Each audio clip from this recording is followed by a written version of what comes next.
Приятели, здравейте! Продължаваме с виденията. Видях голяма чаша, като потир чашата беше златна. Капеше и преливаше от нея, видимо като вино. Попитах какво е това, бе ми казано, че това е кръвта на Новия Завет. Тя се стичаше от под кръста на Христос и се пълнеше в тази чаша. Христос каза: те се поругаха с моята кръв. Това е святата ти кръв, Исусе. Видях кръста на Исус да го хваща две ръце на един човек. Той го върза, ругаеше кръста и беше като му побъркан и викаше: той се пожертва на кръст, той се пожертва на кръст. Това беше падналият от небето Луцифер, очите му светеха от ярост и гняв. Човек беше на вид, но лицето му беше изгубило човешкото си.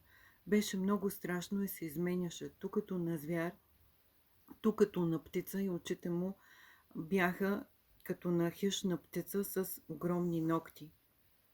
Много страшен беше изгледът.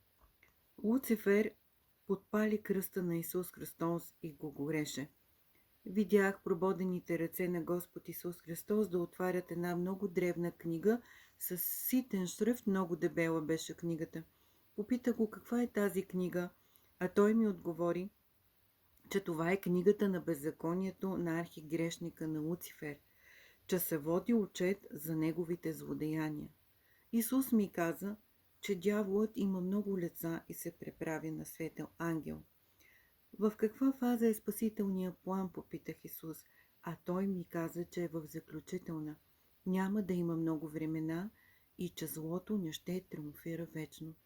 Злото, инициатора на злото е Сатана и Господ му определил време.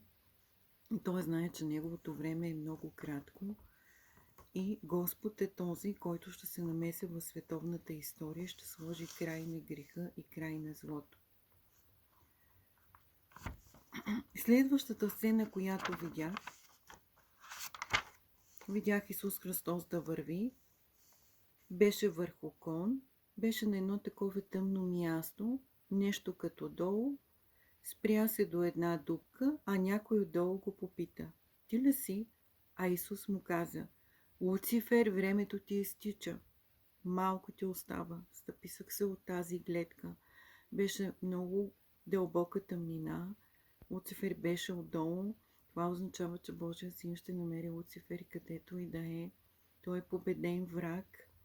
Напомня му, че времето му свършва. Луцифер безсмееше, ревеше като лъв. Видях ръцете му, бяха човешки, но изведнъж се промениха като на хищна птица с дълги ногти.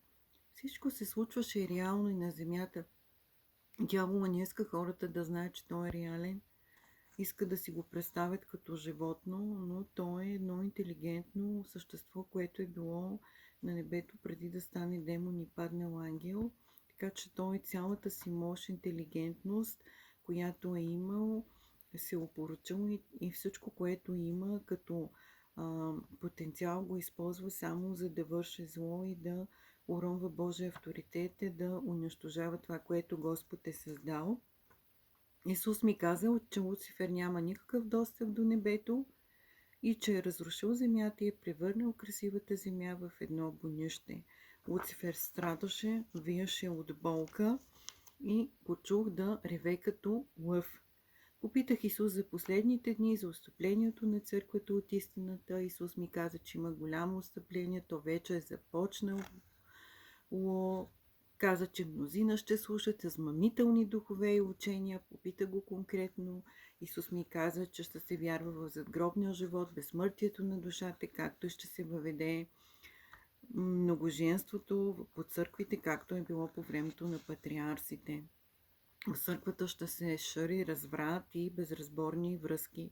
Това е ужасно, казах Исус и попитах го относно Луцифер, кога ще слезне на земята, за да върши своите лъжливи знамения, за да измами, ако е възможно, избраните. Той ми каза, че ще бъде много скоро, че неговите демони ще слязат и ще каже точно кога ще бъде този момент. Благодаря на Исус, защото той ни открива на какъв етап е великата борба между доброто и злото. Нека имаме утеха, не дух на страх, дух на сила, дух на вяра и на упование. Господ е на ход. Той ми каза, че има много малко верни служители в църквата, че мнозина са се предали на влиянието на тъмните сили, че с точно определени ритуал те му се покланят, той им дава много големи облаги, богатство в замяна на душите им дава свръхестествена власт. Исках Исус да ми назове някой, той ми показа видни политици като Доналд Тръмп, Зеленски, световно известни звезди като Мадона, Ричард Гиор, политици като Урсула фон дер Лайен, Путин и Ненсел Мандела. Тези са, които аз знам по име. Исус ми показа, че силите на злото действат. Господ е на път да дойде. Нека да вземем реално решение с сърцата си и с умовете си, да бъдем на страната на доброто, защото Христос плати цена за всеки един от нас и ние му принадлежим по сътворение и по изкупление. Нека да направим добрия избор и доброто решение. Часовникът тик-така и много скоро времето на Луцифер ще изтече. Господ да даде благодат на всеки, да го приеме за личен спасител и благодатното време да бъде спасително за всеки един от нас. Амин.